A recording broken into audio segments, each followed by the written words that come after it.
पूर्णमिदं पूर्णात् पूर्णमुदच्यते पूर्णस्य पूर्णमादाय पूर्णमेवावशिष्यते। ॐ शान्ति शान्ति शान्तिः। ॐ गुरुर्ब्रह्मा गुरुर्विष्णुर्गुरुर्देवो महेश्वरः गुरुसाक्षात् परं ब्रह्म तस्मै श्रीगुरवे नमः। शङ्करं शङ्कराचार्यं केशवं बादरायणं सूत्रभाष्यकृतौ वन्दे भगवन्तौ पुनः पुनः।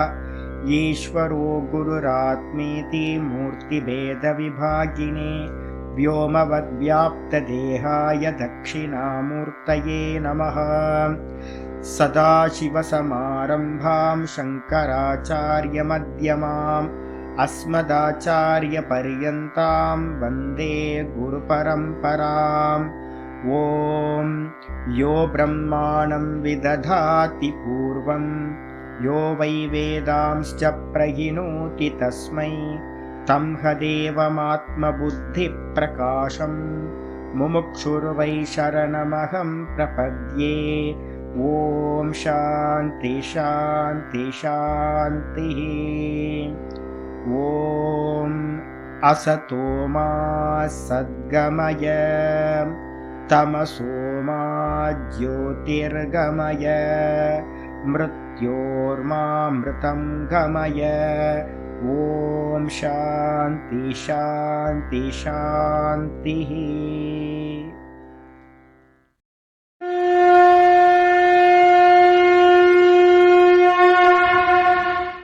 ॐ पार्थाय प्रतिबोधितां भगवता नारायणेन स्वयं व्यासेन ग्रथितां पुराणमुनिना मध्ये महाभारतम् अद्वैतामृतवर्षिणीं भगवतीम् अष्टादशाध्यायिनीम् अम्ब त्वामनुसन्दधामि भगवद्गीते भवद्वेषिणीम्।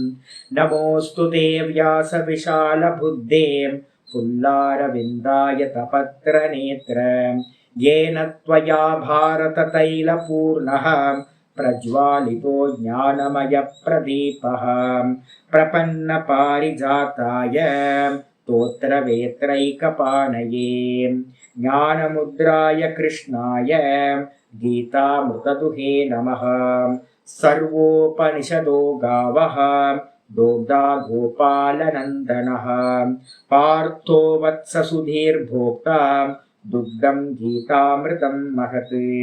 वसुदेवसुतं देवं कंसचाणूरमर्दनं देवकी परमानन्दं कृष्णं वन्दे जगद्गुरुम्। भीष्मद्रोणतटां जयद्रथजलां गान्धारनीलोत्पलां शल्यग्राहवती कृपेण वहनी कर्णेन वेलाकुलाम् अश्वत्थामविकर्णघोरमखरां दुर्योधनावर्तिनीं सोत्तीर्णा खलु पाण्डवैरननदीं कैवर्तककेशवः पाराशर्यवचः सरोजममलं गीतार्थगन्धोत्कटं नानाख्यानककेसरं हरिकथा सम्बोधनाभूतितम्।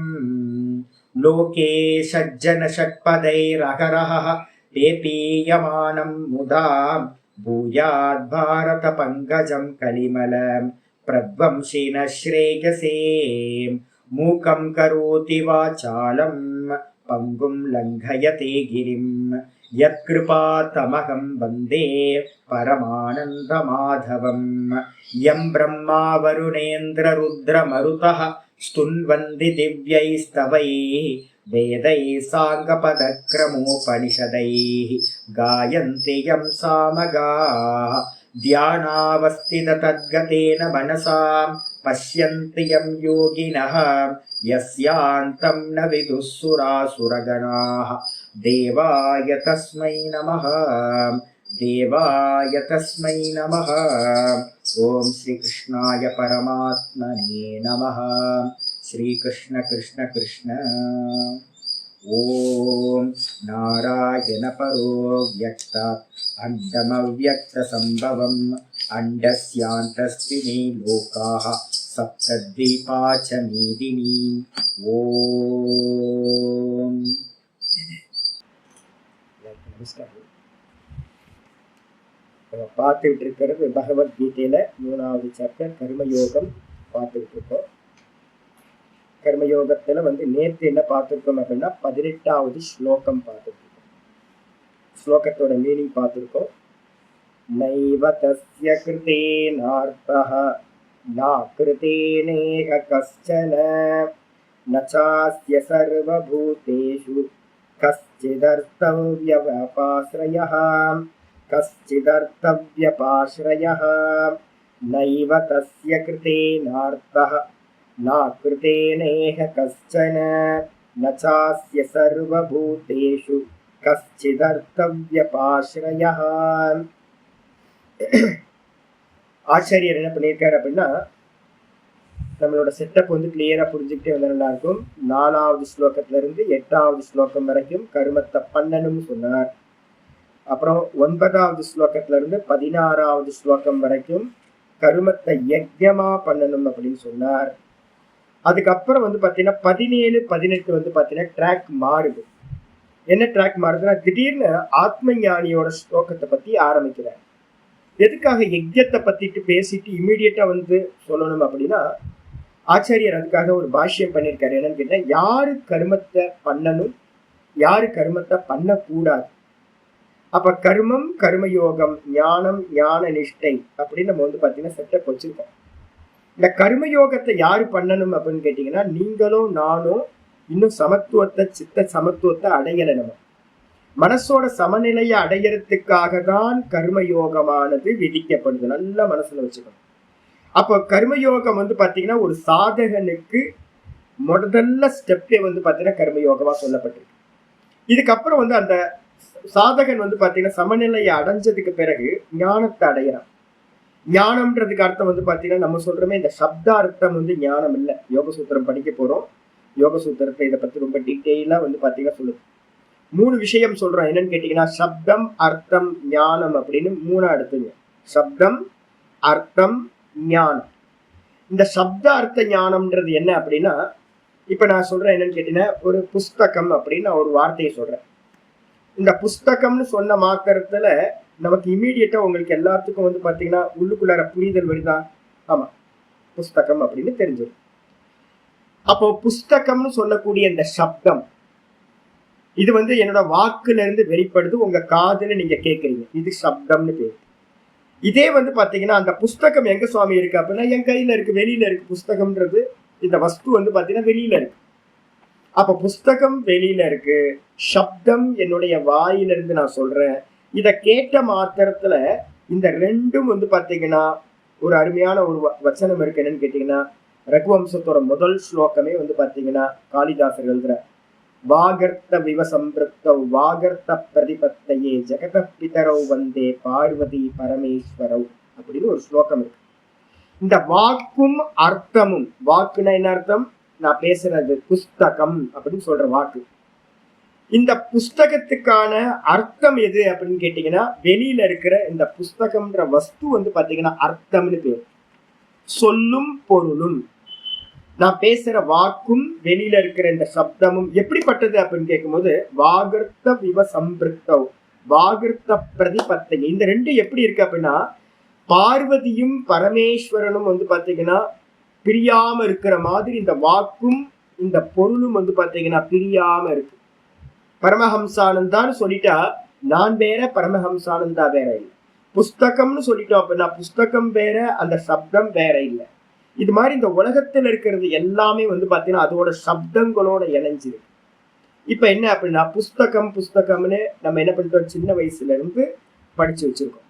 இது உள்ளுக்குள்ளார நான் புஸ்தகம் சொன்னோட உங்கள்கிட்ட என்ன நடக்கும் அப்படின்னா, இந்த சப்தம் பாத்தீங்கன்னா என்ன பண்ணும், காது வழியா போய் உங்களோட சித்தத்துல பாத்தீங்கன்னா ஏற்கனவே ரெக்கார்ட் பண்ணி வச்சிருக்கோம். அந்த புஸ்தகத்தோட ஃபார்ம் நம்ம ஏற்கனவே சித்தத்துல இருக்கு. இந்த சப்தம் பாத்தீங்கன்னா ஒரு கீ தான்.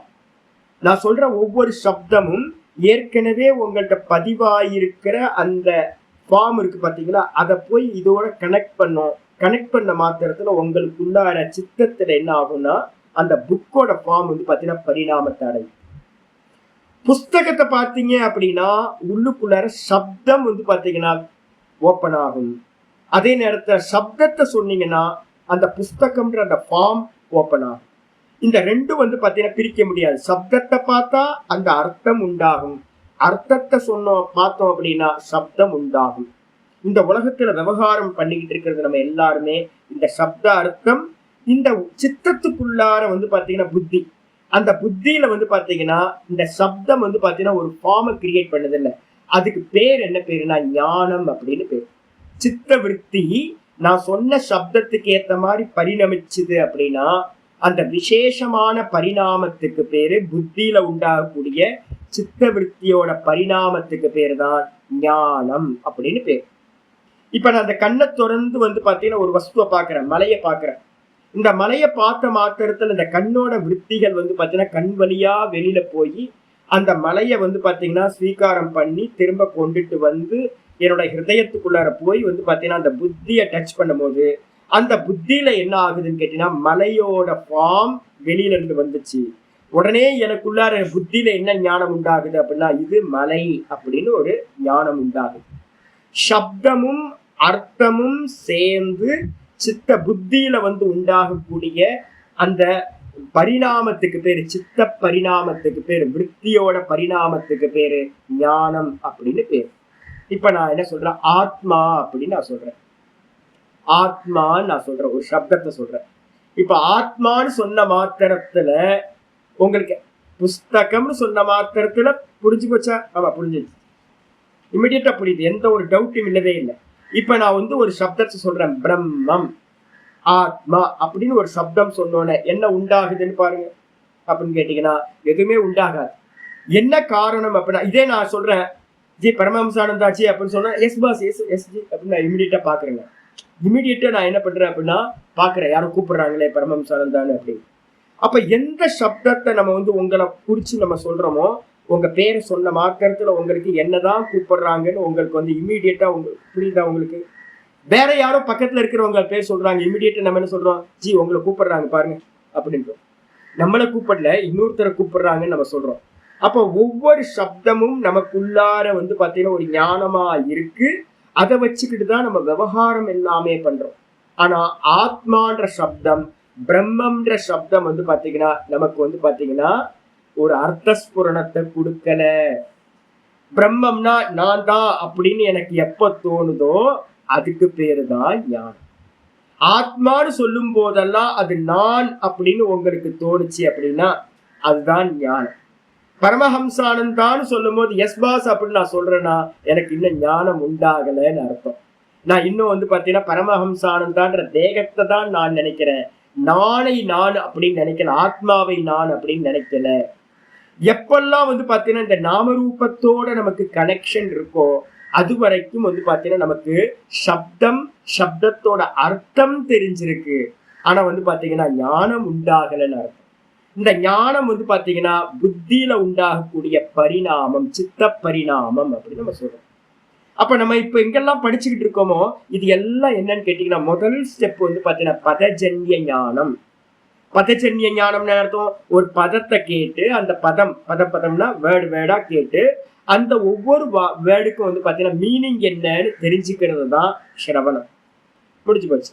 இப்ப நம்ம மனநத்துல என்ன பண்ணணும் அப்படின்னு கேட்டீங்கன்னா பதஜன்ய ஞானத்தினால நமக்கு என்ன கேட்டோமோ அதை கேட்டு வந்து பாத்தீங்கன்னா சுவாமி சொல்லியிருக்கார், பார்ப்பவன் ஆத்மா பார்க்கப்படுவது அனாத்மா அப்படின்னு சொல்லிட்டு எதெல்லாம் பார்க்கப்படுதோ அதெல்லாத்தையும் நீங்க நேத்தி பண்ணிக்கிட்டே வந்தீங்க அப்படின்னா மிச்சம் எது இருக்கோ அதுதான் நீங்க.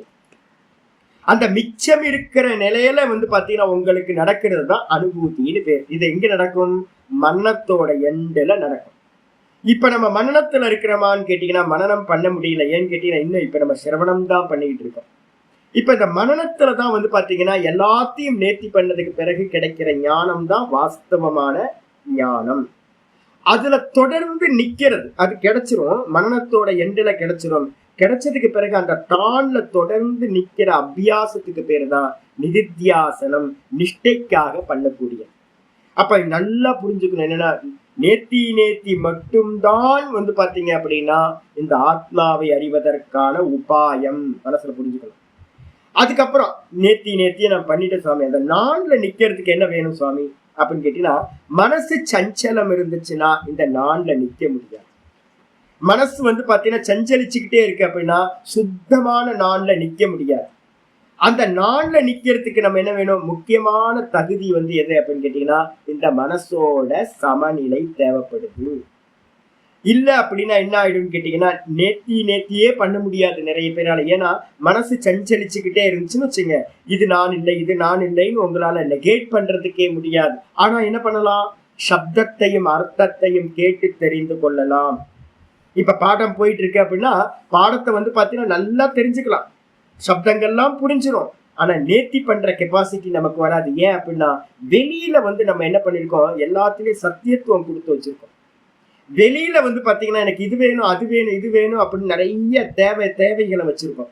அப்படி வச்சிருக்கும் போது பாத்தீங்கன்னா உங்களுக்கு சத்தியத்துவம் கொடுத்ததுனால நேத்தின்ற ப்ராசஸ் பாத்தீங்கன்னா உங்களால பண்ண முடியாது. இது பொய், இது திருஷ்யம் அப்படின்னு பண்ணணும். அப்படின்னா அது பொய்ன்னு தெரிஞ்சா மட்டும்தான் நம்மளால பண்ண முடியும். நம்ம காமம் என்ன பண்ணிருக்கோம் அப்படின்னா, நமக்குள்ளார ஆசை பாத்தீங்கன்னா எல்லாத்துக்கும் சத்தியத்துவம் கொடுத்து வச்சிருக்கோம். இந்த சத்தியத்துவம் கொடுத்து வச்சிருக்கிற வரைக்கும் பாத்தீங்கன்னா உங்களால நேர்த்தி பண்ணவே முடியாது. அப்ப நேர்த்தி பண்ணணும்னா என்ன வேணும் சுவாமி அப்படின்னு கேட்டீங்கன்னா, முதல் ஸ்டெப் பாத்தீங்க அப்படின்னா என்ன பண்ணணும், வெளியில இருக்கிற ஆசைகளை எல்லாத்தையும் என்ன பண்ணணும், நியூட்ரல் ஆக்கணும். அந்த நியூட்ரல் ஆக்குறதுக்கு தான் பாத்தீங்கன்னா இந்த கர்மயோகமானது செய்யப்படுது. கர்மயோகம் பண்ணல அப்படின்னா வெளியில வரக்கூடிய எல்லா விஷயத்துக்கும் சத்தியத்துவம் கொடுத்து வச்சிருக்கோம். அதுக்கு ஏத்த மாதிரி இந்த மனசு என்ன பண்ணும், சஞ்சலிச்சுக்கிட்டே இருக்கும். சஞ்சலிச்சுக்கிட்டு இருக்கிற மனசுனால என்ன பண்ண முடியாது, நேர்த்தி பண்ண முடியாது. நேர்த்தி பண்ண முடியல அப்படின்னா இந்த நான் அடைய முடியாது. நான் அடையல அப்படின்னா இந்த நான்ல நிக்கிறதும் சம்பவிக்கவே முடியாது. அப்ப கண்டிப்பா பாத்தீங்கன்னா ஒரு சாதகன் என்ன பண்ணணும் அப்படின்னா, முதல் ஸ்டெப் பாத்தீங்கன்னா கர்மயோகத்தை செய்ய வேண்டும். ஒருத்தர் பாத்தீங்கன்னா அந்த கர்மயோகத்தை பண்ணி, இப்ப நான் சொன்ன மாதிரி சிரவணமும் பண்ணி நேத்தியும் நல்ல அந்த கர்மயோகத்தோட உண்டான அந்த சமத்துவத்தை வச்சுக்கிட்டு நேத்தி பண்ணிக்கிட்டே போயிட்டார். நேத்தி பண்ணதுக்கு பிறகு தான் அப்படின்ற அந்த கடைசியில மிச்சம் இருக்கிற அந்த தானும் அவருக்கு அறியப்பட்டதாயிடுச்சு. அந்த தான் அறியப்பட்ட நிலையில என்ன ஆயிடும் கேட்ட, அந்த உலகம் மொத்தமும் எப்படி ஆயிடும், அவருக்கு துச்சமா போயிடும், பொய்யா போய்விடும். அந்த பொய்யா போயிடுச்சு அப்படின்னா, ஆனா அவருக்கு இன்னும் வேலை முடியல. என்ன வேலை மிச்சம் இருக்கு, நிஷ்டைய சம்பாதிக்கணும். அந்த நிஷ்டைய சம்பாதிக்கிறதுக்கு பாத்தீங்கன்னா என்ன பண்ணணும் அப்படின்னா, எல்லாத்தையும் விட்டுட்டு தான் நிக்கிறது. ஆச்சாரியர் பாத்தீங்கன்னா சங்கரர் கௌபீன பஞ்சகம் அப்படின்னு ஒரு கிரந்தம் எழுதியிருக்கார். இந்த கௌபீன பஞ்சகத்தை பேஸ் பண்ணி, எந்த ஸ்லோகத்தை பேஸ் பண்ணி அப்படின்னா 17வது ஸ்லோகத்துல படிச்சோம் பாத்தீங்களா, யஸ்து ஆத்மரதிரேவ ஸ்யாத் ஆத்ம திருப்தஸ்ச மானவஹ ஆத்மனி ஏவச்ச சந்துஷ்டக தஸ்ய காரியம் ந வித்யதே அப்படின்னு. அப்போ அவனுக்கு செய்ய வேண்டியது ஒண்ணும் இல்லை. கௌபீனத்தோட என்ன பண்றான், மரத்தடியில இருக்கான். மரத்தடியில இருந்துட்டு ஆனந்தமா தன்னுடைய ஆத்மஸ்வரூபத்திலேயே இருந்து ஆனந்தத்தை அனுபவிச்சு அது மயமா ஆகிவிடுகின்றான் அப்படின்னு சொல்லியாச்சு. அப்ப அவனுக்கு கர்மயோகம் இருக்கா அப்படின்னா, அந்த தான் அப்படின்னு அந்த தானை அடைஞ்சவனுக்கு பாத்தீங்கன்னா நிஷ்டை தான் பண்ண வேண்டியது ஒழிய அவன் கர்மயோகம் பண்ண தேவையில்லை. ஏன்னா கர்மயோகத்தோட பர்பஸ் என்னது, சமத்துவம். அவன் சமத்துவத்தை அடைஞ்சதுனாலதான் நேத்தி பண்ண முடிஞ்சது, தானை அடைஞ்ச முடிஞ்சது. அப்ப தானை அடைந்தவன் தன்னில நிக்கிறதுக்கான நிதித்தியாசனத்தை நிஷ்டையை செய்யட்டும். அப்ப நீங்களோ நானும் என்ன பண்ணணும் அப்படின்னு கேட்டீங்கன்னா, சமநிலை இல்ல சுவாமி, சப்த பதார்த்தங்கள்லாம் தெரியுது சுவாமி அப்படின்னா அது பத்தாது. சமநிலையை அடையறதுக்காக மனசோட சஞ்சலம் எல்லாம் நீங்கி வெறும் அப்படியே ஸ்டில்னஸ் வரணும்ன்றா கர்மயோகத்தை பண்ணியே ஆகணும். அஷ்டாங்க யோகத்தையும் பண்ண முடியும். 2 பிரக்கிரியா இருக்கு இந்த மனசை ஆடாம பண்றதுக்கு. ஒண்ணு அஷ்டாங்க யோகத்தோட பிரக்கிரியா, இன்னொன்னு வைதிகத்துல பாத்தீங்கன்னா அஷ்டாங்க யோக பிரக்கிரியா வைதிகத்துல இல்ல. வைதிகத்துல என்ன சொல்றோம்னா கர்மத்தை எல்லாத்தையுமே நிஷ்காமியமா பண்றது. இந்த 2த்தோட பலனும் பாத்தீங்கன்னா மனசோட சமநிலை சொல்லியாச்சு. அப்ப அதனாலதான் என்ன பண்றாருன்னு கேட்டீங்கன்னா, கர்மயோகம் வந்து பாத்தீங்கன்னா சாதகனுக்கு தான். இந்த ஞானிக்கு வந்து பாத்தீங்க அப்படின்னா கர்மயோகம் இல்லை அப்படின்னு 17வது ஸ்லோகம், இந்த 18வது ஸ்லோகம் இதோட தாத்பரியம் இதுதான். அதனால்தான் 18வது ஸ்லோகத்தை சொல்லும் போது சொல்றாரு, ந ஏவ தஸ்ய கிருதேன அர்த்தோ. இவனுக்கு இந்த ஞானி புருஷனுக்கு தான் அப்படின்னு நேத்தி நேத்தி நேத்தி நேத்தி பண்ணதுக்கு பிறகு மிச்சம் தான் கிடைச்சிருது. அதுக்கப்புறம் அவனுக்கு பண்ண வேண்டியது எந்த காரியமும் இல்லை. இப்ப ரமணர் வந்தார் அப்படின்னா, ரமணர் வந்து பாத்தீங்கன்னா இங்க குகையில உட்கார்ந்து ஏதாவது முயற்சி பண்ணாரா அப்படின்னா எந்த முயற்சியும் இல்லை. தான் தன்னில நிக்கிறதுக்காக எந்த முயற்சியும் தேவையில்லை. நேத்தி நேத்தி பண்றதுக்கு நம்ம முயற்சி பண்ண வேண்டும். இப்ப சிரவணம் பண்றோம். சிரவணம் பண்றதுல வந்து பாத்தீங்கன்னா ரொம்ப கவனமா இருந்து பதார்த்தங்களை புரிஞ்சுக்கிட்டு திரும்ப படிச்சு திரும்ப கேட்டு இது மாதிரி திரும்ப திரும்ப பண்ண வேண்டியிருக்கு. இதுக்கப்புறம் நேத்தி பண்றதுல ரொம்ப பிரயத்தனம் பண்ண வேண்டியிருக்கு. அதே நேரத்துல தான் கிடைச்சிருச்சு அப்படின்னா தான்ல நிக்கிறது வந்து பாத்தீங்கன்னா வெறும் அது தான் சுபாவம் நம்மளோடது. அந்த தான்ல நிக்கிறது மட்டும்தான். அந்த இடத்துல அவனுக்கு எந்த ஒரு காரியத்தை பண்றதுனாலையும் பிரயோஜனம் இல்லை. நைவ தஸ்ய கிருதேன அர்த்தஹா. ஏதாவது ஒரு காரியத்தை பண்றதுனால அவனுக்கு எந்த பிரயோஜனமும் ஆக போவதில்லை. ஏன் அப்படின்னு கேட்டீங்கன்னா, அவன் எல்லாத்தையும் என்ன பண்ணிட்டான், இது பொய் இது பொய் இது பொய் இது பொய்ன்னு எல்லாத்தையும் சத்தியத்துவத்தை எல்லாத்தையும் கேன்சல் பண்ணிட்டான். அப்படி கேன்சல் பண்ணதுனால வந்து பாத்தீங்கன்னா கர்மத்தினால் அடையக்கூடிய பலன்கள் எல்லாமே இந்த லோக்கம் தான். லோக்கம் எல்லாம் பொய்ன்னு சொன்னதுக்கு பிறகு அவனுக்கு ஏதாவது கர்மத்தினால ஆக வேண்டி இருக்கானா? ஒன்னும் ஆக வேண்டியது. சரி, ஒருவேளை வந்து பாத்தீங்கன்னா அவன் வந்து பாத்தீங்க அப்படின்னா கர்மத்தை பண்ணாம இருக்கிறதுனால ஏதாவது லாபம் இருக்கா? அகிருத்தேன இக கஷ்டன. எந்த கர்மத்தையும் பண்ணாம இருக்கிறதுனால அவனுக்கு ஏதாவது பிரயோஜனம் இருக்கா அப்படின்னு கேட்டீங்கன்னா அதுவும் இல்லை. ஏன்னு கேட்டீங்கன்னா தானே அவன் அடைஞ்சிட்டான். அதை தானே அடைஞ்சதுக்கு பிறகு தான் தான் தான் தான் சுபாவமா நிற்கிறான். அப்படி இருக்கிறதுனால வந்து பாத்தீங்கன்னா அவனுக்கு செய்யாம இருக்கிறதுனாலையும் எந்த பிரயோஜனமும் இல்லை, செய்யறதுனாலையும் எந்த பிரயோஜனமும் இல்லை. அப்போ இந்த விதமா நச்ச அஸ்ய சர்வ பூத்தேஷு. அது மட்டும் இல்ல, இந்த உலகத்துல வந்து பாத்தீங்கன்னா எந்த பூத்தங்கள்ல இருந்தும் எந்த ஜீவராசிகள்ல இருந்தும் அவனுக்கு ஆக வேண்டிய கர்மங்கள் அப்படின்னு ஒரு பிரயோஜனம் என்று ஒன்றும் இல்லை. 3 லோகத்திலையும் அவன் யார்கிட்டையும் எக்ஸ்கியூஸ் கேட்கவே மாட்டான். ஏதாவது காரிய சித்திக்காக யாரையும் ஸ்துதி பண்ண மாட்டான் அப்படின்னு சொல்லப்பட்டிருக்கு. பின்னாடி வரப்போகுது நிஸ்துதி நிர்நமஸ்கார வரப்போகுது. அவன் வந்து பாத்தீங்கன்னா யாரையும் நமஸ்காரம் பண்ண மாட்டான், ஸ்துதி பண்ண மாட்டான், ஈஸ்வரனையே நமஸ்காரம் பண்ண மாட்டான். ஏன்? அந்த ஈஸ்வர சுரூபமா தான் அவன் இருக்கான். அகம் பிரம்மாஸ்மின்னு போய் தான்ல நின்னவன் தனக்கு அந்நியமா ஈஸ்வரனை பார்க்காததுனால அவன் ஈஸ்வரனை ரூபத்தை வெளியில வச்சிங்க அப்படின்னா ஈஸ்வரனை நமஸ்காரம் பண்ண மாட்டான். ஏன்னா அவனே தன்னை எப்படி நினைச்சிட்டான், நான் ஜீவன் இல்லை நான் ஈஸ்வரன் அப்படின்னு நினைச்சிட்டான். அப்ப அவன் நமஸ்காரமும் பண்ண மாட்டான், எந்த ஸ்தோத்திர பாராயணம் பண்ண மாட்டான், ஸ்துதிகள் பண்ண மாட்டான். தான் தானா இருக்கிறதா அந்த ஈஸ்வர ஸ்வரூபம். அப்ப யாரையும் எக்ஸ்கியூஸ் பண்ணணுன்ற நிலையும் அவனுக்கு இல்லை. சொல்லியாச்சு. பாஷ்யத்துக்கு வந்துட்டு பாஷ்யம் நேற்று பார்க்காம இருக்கும். பாஷ்யத்துக்கு வந்து நஏவ தஸ்ய பரமாத்ம ரதேஹி. அந்த பரமாத்மாலேயே ரம்மிக்கிறவன். நிதித்தியாசனம் என்ன தெரியுங்களா உங்களுக்கு? நிதித்தியாசனத்துல ரம்மிப்பு மட்டும்தான். வெறும் தான் தான் தான் தான் தான் தான் தான் ரம்மிச்சுக்கிட்டு இருக்கிறது. அந்த பரமாத்மால ரம்மிக்கின்ற அவனுக்கு தஸ்ய நாயேவ கிருதேன கர்மனா அர்த்தஹா. நாயேவனா நிச்சயமா வந்து பாத்தீங்க அப்படின்னா செய்ய வேண்டிய கர்மத்தினால அர்த்தகனா பிரயோஜனம் ந அஸ்தி. ஞாபகத்துக்கு போட்டுங்க, ந அஸ்தி. எந்த பிரயோஜனமும் அவனுக்கு இல்லை. செய்ய வேண்டிய கர்மத்திற்குல கிருதேன கர்மனா செஞ்ச கர்மத்தினா அவனுக்கு எந்த பிரயோஜனமும் இல்லை. அது மட்டும் இல்ல, அஸ்து தருகி அகிருத்தேன. ஒருவேளை கர்மத்தை செய்யாம இருக்கிறதுனால ஏதாவது பிரயோஜனம் இருக்கா அப்படின்னு கேட்டீங்கன்னா, நம்ம ஏன் கர்மத்தை பண்ணாம இருக்கோம் தெரியுங்களா உங்களுக்கு? இப்போ வந்து பாத்தீங்கன்னா நம்ம சர்வ கர்ம சந்நியாசத்தை சொல்றோம். ஏன் சர்வ கர்ம சந்நியாசத்தை சொல்றோம் அப்படின்னா, சந்நியஸ்ய சிரவணம் குறியாத் விதி வாக்கியம் இருக்கு. நீ சிரவணம் பண்ணும் போது எந்த டிஸ்ட்ராக்ஷனும் இல்லாம சிரவணம் நடக்கணும். அப்படின்னா உங்களுக்கு என்ன தேவைப்படுது அப்படின்னா, சந்நியாசம் எடுத்துக்கிட்டீங்கன்னா சௌக்கியமா வந்து பாத்தீங்கன்னா 24 மணி நேரமும் இருக்கலாம். இதுல சந்நியாசம் பண்ணாதவங்களுக்கு நல்லா தெரியுமே, உங்க எல்லாத்துக்குமே ஒரு பக்கம் ஒவ்வொரு இதுவும் இழுத்துக்கிட்டு இருக்கு, கையை காலை இழுத்துக்கிட்டே இருக்கு. நம்ம நல்லது கெட்டதுக்கெல்லாம் போய் ஆகணும். நான் சன்னியாசி மாதிரி வீட்டுல இருந்துட்டு உட்கார முடியாது. என்னால ரெஸ்பான்சிபிலிட்டிஸ் வந்து பாத்தீங்கன்னா நமக்கு நம்ம ஃபேமிலியோட இருக்கு, சொசைட்டியோட இருக்கு, எல்லாத்துக்கும் போய் ஆக வேண்டியது. இப்ப என்ன மாதிரி சன்னியாசம் எடுத்துக்கிட்டீங்க அப்படின்னா என்ன ஆகும்? காலையில இருந்து சாயந்தரம் வரைக்கும் வேற எந்த வேலையும் இல்லை சார், இது மட்டும்தான் வேலை. அப்ப கிளியரா தெரியுது நமக்கு. சிரவணத்துக்கே வந்து பாத்தீங்கன்னா அது தேவைப்படுது. சரி, ஒருவேளை நீங்க எல்லாத்தையும் வந்து பாத்தீங்கன்னா சிரவணம் பண்ணிட்டீங்க, கிரகஸ்தாசிரமத்துல இருந்துகிட்டே கொஞ்சம் அட்ஜஸ்ட் பண்ணிட்டு, கொஞ்சம் பெயின்ஃபுல்லா இருந்துட்டு என்ன பண்ணிட்டீங்க, பரவாயில்ல அப்படின்னு அட்ஜஸ்ட் பண்ணி நீங்க தெரியும் நீங்க எவ்வளவு அட்ஜஸ்ட் பண்றீங்க அப்படின்னு தெரியும். இப்ப காலையில சண்டே அன்னைக்கு 75 பேர் உட்கார்ந்து பாடம் கேட்கறீங்கன்னா எவ்வளவு பெரிய புண்ணியசாலிகள். நீங்க யோசிங்க, நீங்க எவ்வளவு தியாகம் பண்றீங்கன்னு தெரியும். சரி, கிரகஸ்தாசிரமத்துல இருந்தே அடைஞ்சாச்சு. ஞானத்தை வந்து பதார்த்தங்களை நல்ல முறையில உபனிஷத்தெல்லாம் கேட்டீங்க, டீட்டெயிலா ஃபுல்லா கேட்டீங்க. ஆனா என்ன பிரச்சனைன்னு கேட்டீங்கன்னா, அந்த நேர்த்தி பண்ண வேண்டியிருக்குல்ல மனநம்.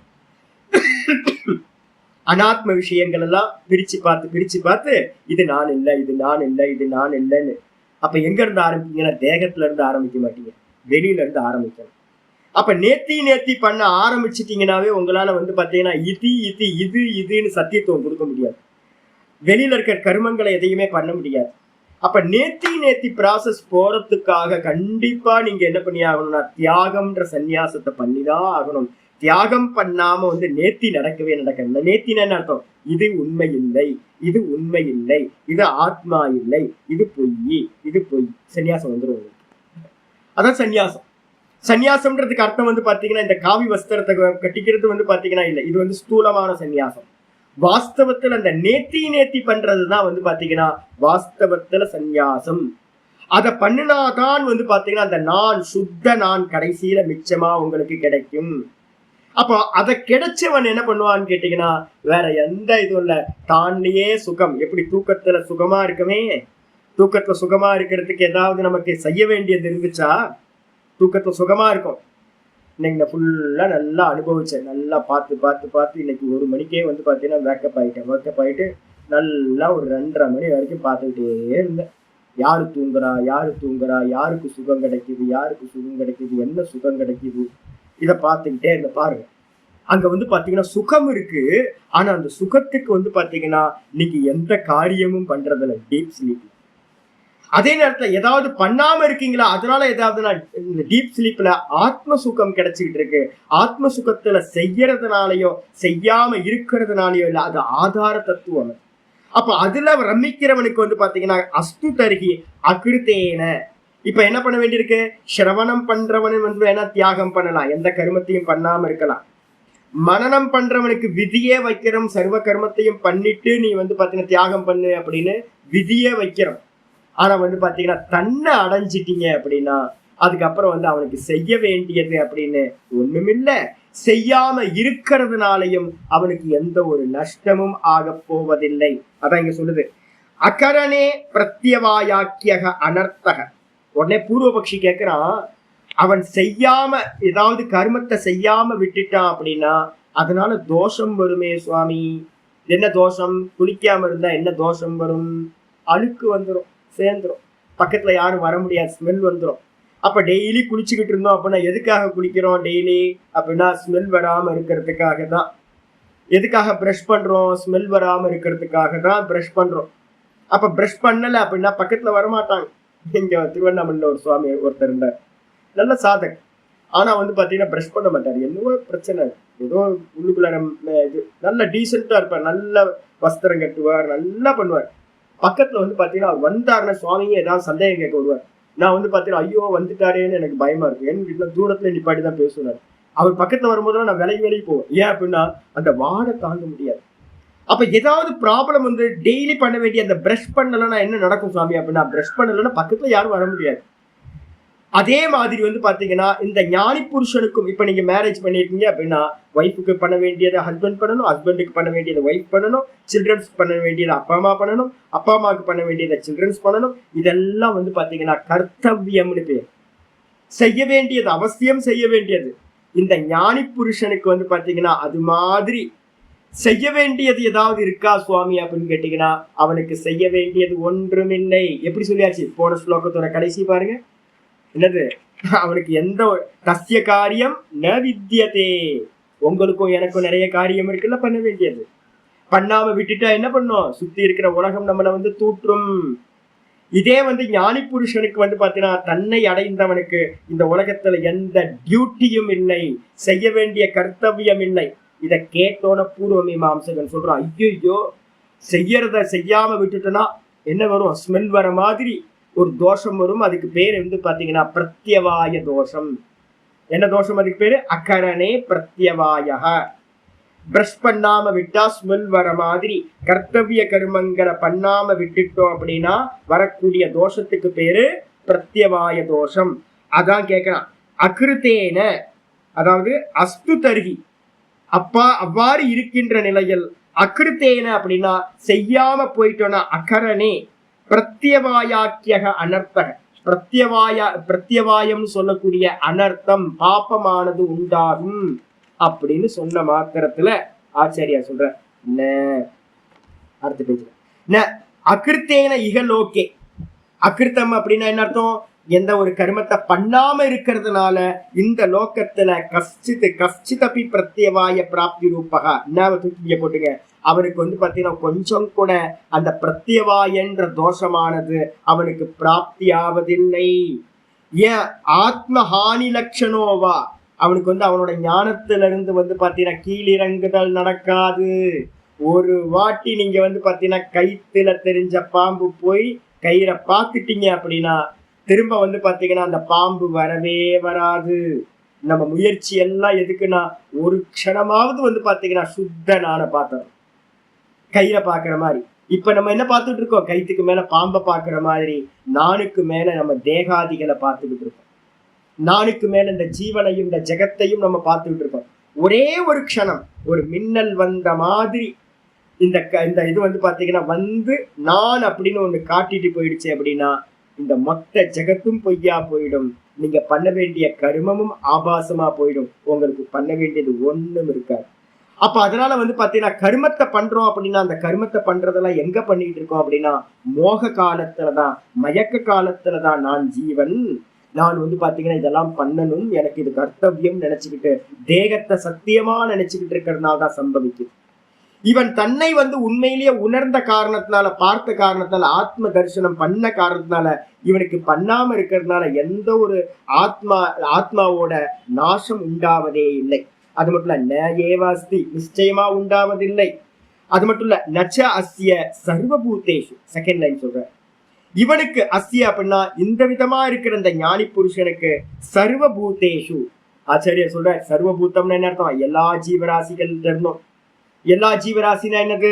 பிரம்மாதி ஸ்தாவராந்தேஷு. பிரம்மாட்ட இருந்து ஆரம்பிச்சு சிருஷ்டிகர்த்தாவா இருக்கிற பிரம்மாட்ட இருந்து இந்த லோகத்துல இருக்கக்கூடிய புல்லு வரைக்கும் ஸ்தாவரம்ன்றதுக்கு அர்த்தம் சின்னது இருந்தது, சின்ன புல்லு நம்ம சொல்றோம்ல, இது வரைக்கும் வந்து பாத்தீங்கன்னா பிரம்மால ஆரம்பிச்சு புல்லு வரைக்கும் இருக்கக்கூடிய எந்த ஜீவராசிட்ட இருந்தும் அவனுக்கு வந்து பாத்தீங்கன்னா பூத்தேஷு கஷ்டித் அர்த்த வியபாசிரியக ந கஷ்டித் அர்த்த வியபாசிரியக, அவனுக்கு ஆக வேண்டியது என்று ஒன்றுமல்ல. பிரம்மா வந்தார் அப்படின்னா உன் வேலையை பாருப்பா, நான் பாட்டுக்கு சும்மா இருக்கேன், நீ போப்பா தள்ளி போப்பா அப்படின்னு சொல்லுவான்.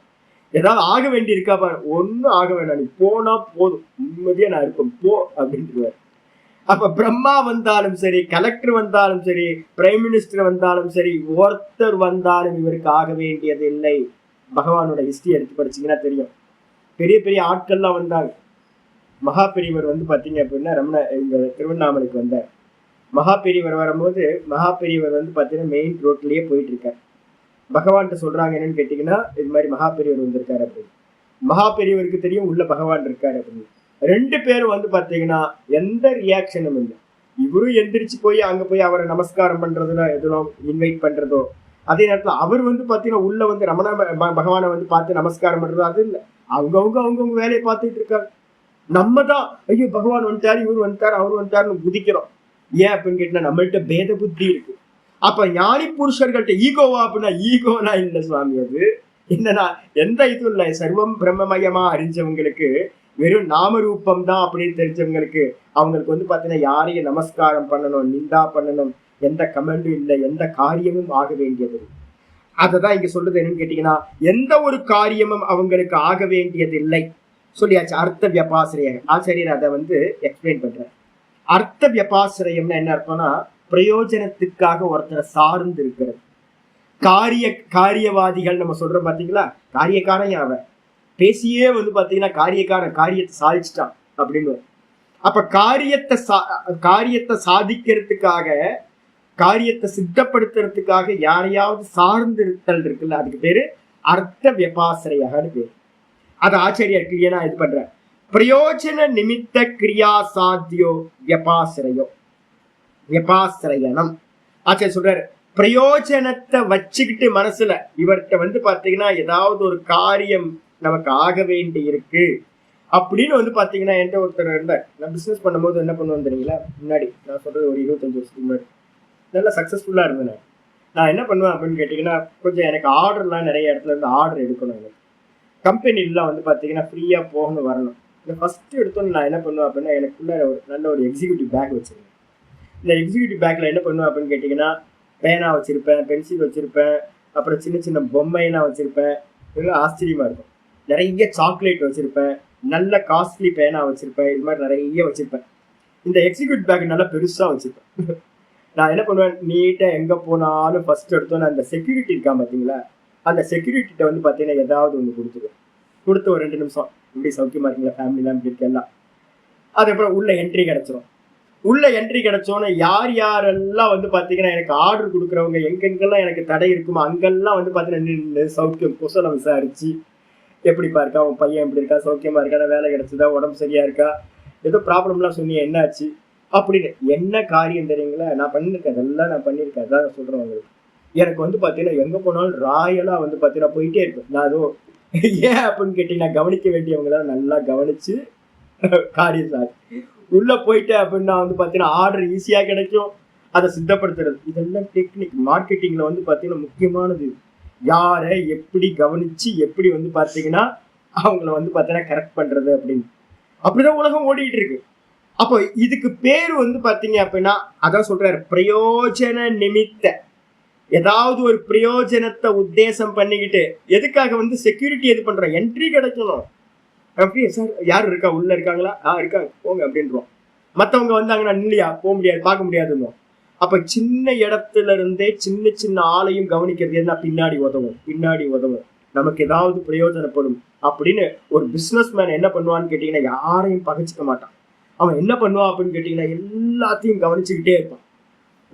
ஒரு இவன் பாத்தீங்கன்னா பொலிட்டிஷியன் என்ன பண்ணுவான் அப்படின்னு கேட்டீங்கன்னா, ஒரு கவுன்சிலருக்கு நிக்கிறவன் என்ன பண்ணுவான்னா, ஊர்ல இருக்கிறவங்க எல்லாத்தையும் பாத்தீங்கன்னா கவனிச்சுக்கிட்டே இருப்பான். ஏன்னு கேட்டீங்கன்னா, ஒரு ஓட்டு அவனோட கணக்கு என்னன்னு கேட்டீங்கன்னா, எலெக்ஷன்ல வரப்போது ஒரு ஓட்டு ஒண்ணு இருக்கு அப்படின்னு பாத்தீங்கன்னா நின்று பேசி நம்மகிட்ட ஏதாவது பேசிட்டு இருப்பான். இது எல்லாம் எதுக்கு அப்படின்னா, பிரயோஜன நிமித்த. ஒரு பிரயோஜனத்தை உத்தேசம் பண்ணி கிரியா சாத்தியோ, ஒரு கர்மத்தை நம்ம பண்றமே உள்ளுக்குள்ளார ஒன்ன வச்சுக்கிட்டு, அதுக்கு பேரு வியபாசிரயம்னு பேரு. வியபாசிரயனம் அது என்னது, கிஞ்சித்து பூத்த விசேஷம் ஆசிரித்திய. நம்ம என்ன பண்றோம், யாரையோ, நம்ம ஜீவனம் அப்படித்தானே போகுது. பரஸ்பரம் பாத்தீங்கன்னா ஆத்மனஸ்து காமாய சர்வம் பிரியம் பவதி. மிருகதானியத்துல மந்திரம் சொல்லுது, தன் பொருட்டு தான் நம்ம எல்லாத்தையும் விரும்புறோமா. தனக்கு ஏதாவது காரியம் ஆகணும்ன்றதுக்காக நம்ம என்ன பண்றோம், எல்லாத்தையும் ஆதரிக்கிறோம். அப்பா அம்மா பாத்தீங்கன்னா குழந்தைங்களை எதுக்காக ஆதரிக்கிறாங்கன்னா, வயசான காலத்துல பசங்க பார்த்துப்பாங்க அப்படின்னு தான். இப்ப அதுவும் கெட்டு போச்சு. எல்லாம் இப்ப பாத்தீங்கன்னா ஓல்டேஜ் ஹோம்க்கு அனுப்பிட்டாங்க. அவங்க பசங்க எல்லாம் அமெரிக்கால போய் செட்டில் ஆகிட்டாங்க. என்ன பண்றது. ஆனா மந்திரம் சொல்லுது என்னன்னு கேட்டீங்கன்னா, நம்ம பாத்தீங்கன்னா பிரியமா இருக்கிறது எல்லாமே எதுக்கு அப்படின்னா, பிரயோஜனத்தை உத்தேசம் பண்ணிதான் அப்படின்னு சாஸ்திரம் சொல்லுது. அப்போ இவனுக்கு எப்படி இருக்கும் அப்படின்னு கேட்டீங்கன்னா, கிஞ்சித்து பூத்த விசேஷம் ஆசிரித்திய சாத்தியக கஷ்டித அர்த்தக அஸ்தி. இவனுக்கு, இந்த ஞானி புருஷனுக்கு, தான்ல நின்று சுகம் அடைஞ்சவனுக்கு இந்த உலகத்துல பாத்தீங்கன்னா அவனுக்கு சாத்தியம், யாரையோ சார்ந்திருந்து ஒரு ஹெல்ப் எடுத்து அது மூலமா இவனுக்கு ஏதாவது பிரயோஜனம் இருக்கா அப்படின்னா, அது மாதிரி எந்த ஒரு பிரயோஜனமும் அவனுக்கு இருப்பதில்லை. ஏன ததர்த்தோ கிரியா அனுஷ்டேயாசியார்.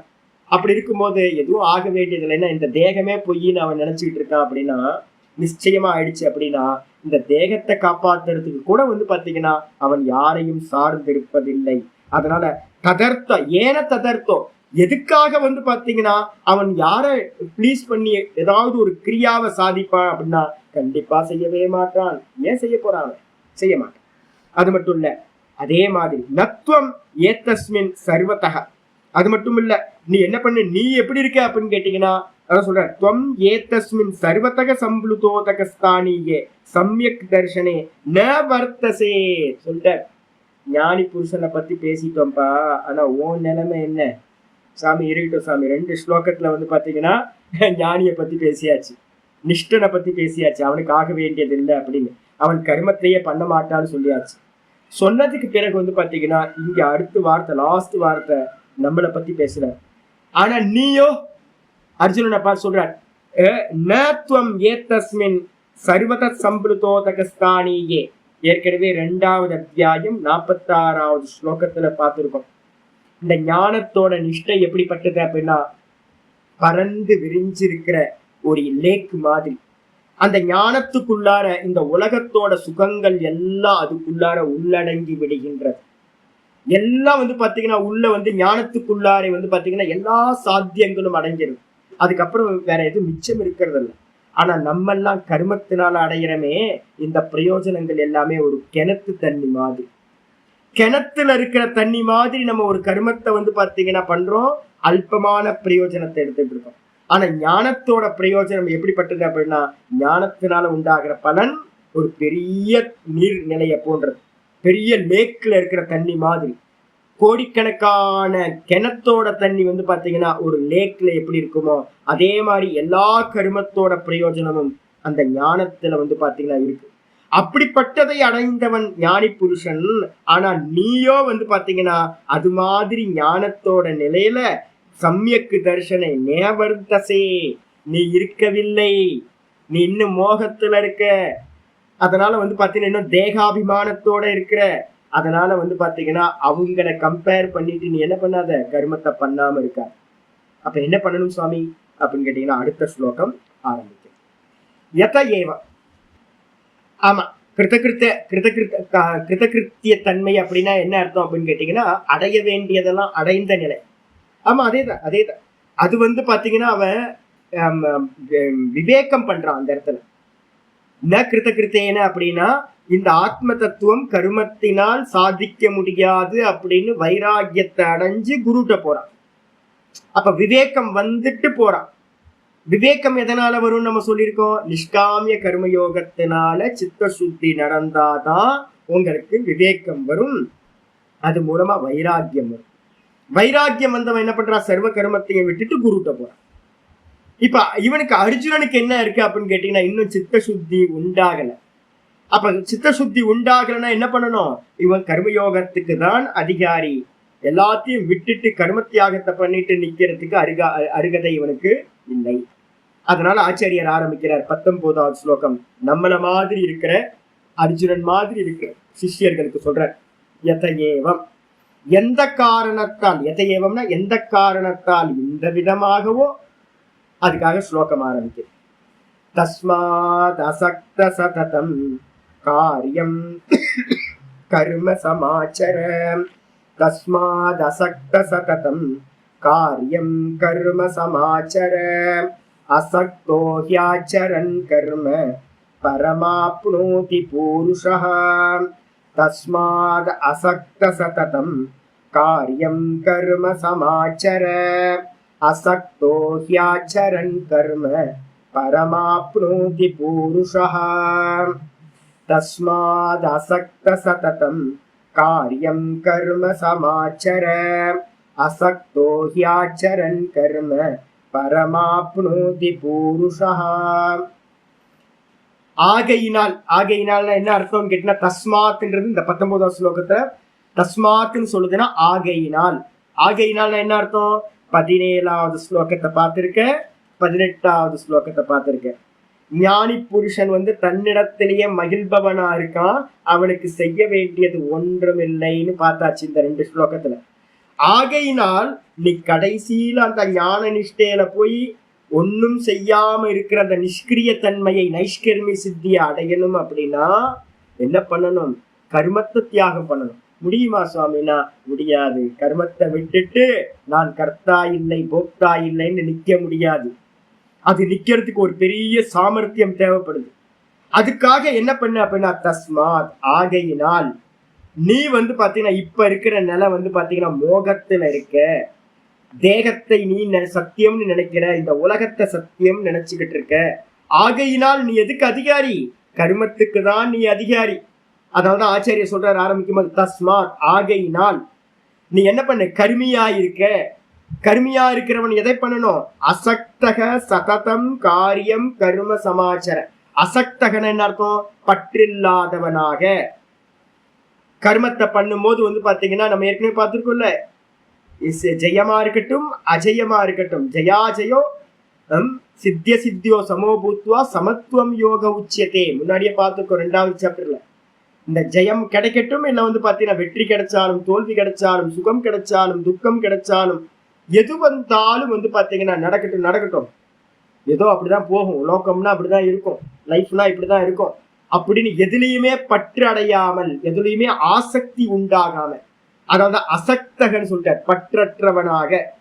பற்றற்றவனாக இருந்துட்டு சும்மா இருக்கலாமா? இருக்கக்கூடாது. சததம் காரியம். சததம்னா கண்டினியூஸா என்ன பண்ணு, எப்பவும் சதா காலமும் என்ன பண்ணு அப்படின்னு கேட்டீங்கன்னா காரியம் கர்ம சமாச்சர.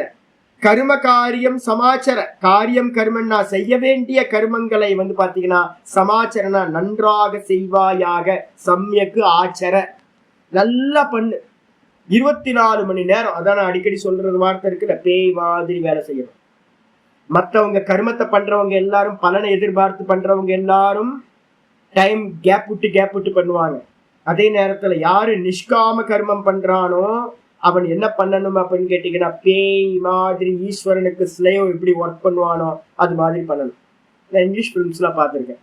ஒரு ஒரு போட், ஒரு ஷிப்போட இது பார்த்தேன். நான் ஒரு ஃபிலிம் பார்த்தேன் ரொம்ப முன்னாடி, நான் ஒரு 10-15 வருஷத்துக்கு முன்னாடி. அப்புறம் நிறைய ஃபிலிம்லாம் பார்ப்போம்.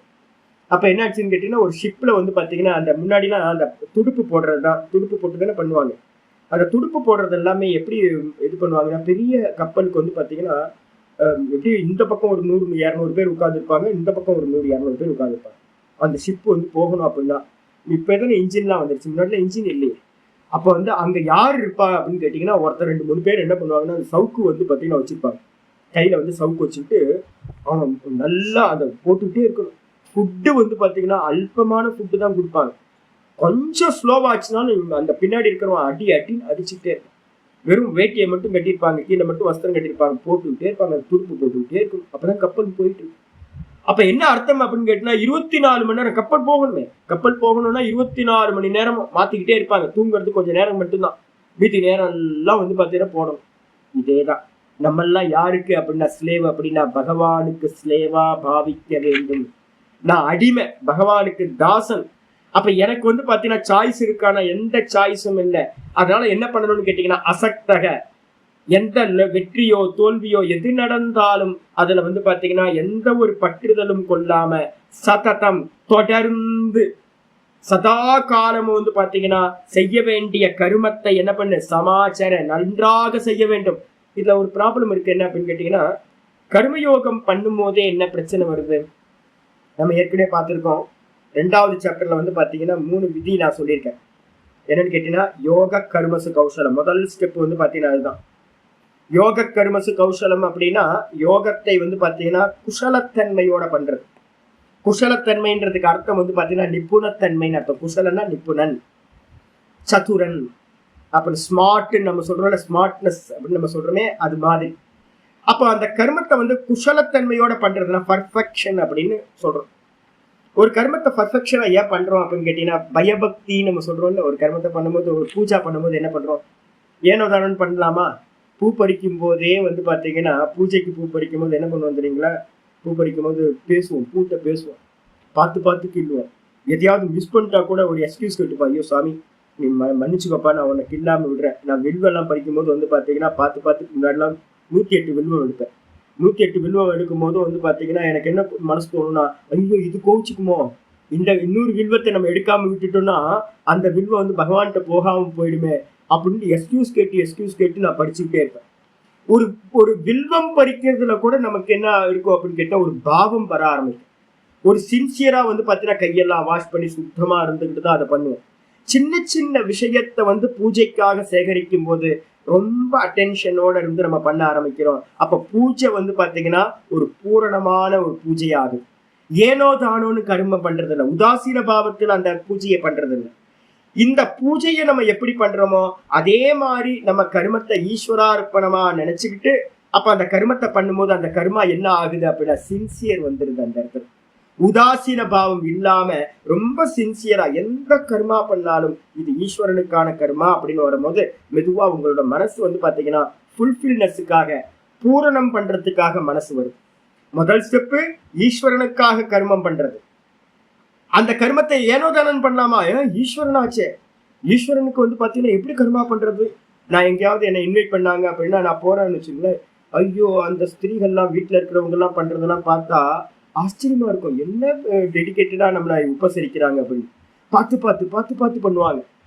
அப்போ ஒரு சாதாரண ஒரு சுவாமியா இருக்கிற நானே, ஒரு ஆச்சாரியாரா இருக்கிற நானே எங்கேயாவது போனா நல்லா பார்த்து பார்த்து பண்றாங்க. அப்ப நம்ம சின்ன சின்னதா பார்த்து பார்த்து பண்ணுவாங்க. அப்போ ஈஸ்வரனுக்கு நம்ம கர்மா பண்றோம் அப்படின்னா எப்படி பண்ண வேண்டியிருக்கும் யோசிச்சு பாருங்க. அப்ப ஃபுல் அட்டென்ஷன் வந்துடும். வந்துட்டு வந்து பாத்தீங்கன்னா பார்த்து பார்த்து அந்த கர்மத்தை பண்ணுவோம். அது என்ன ஆகும்னா நல்ல ஒரு பர்ஃபெக்ஷனுக்கு வர ஆரம்பிச்சு.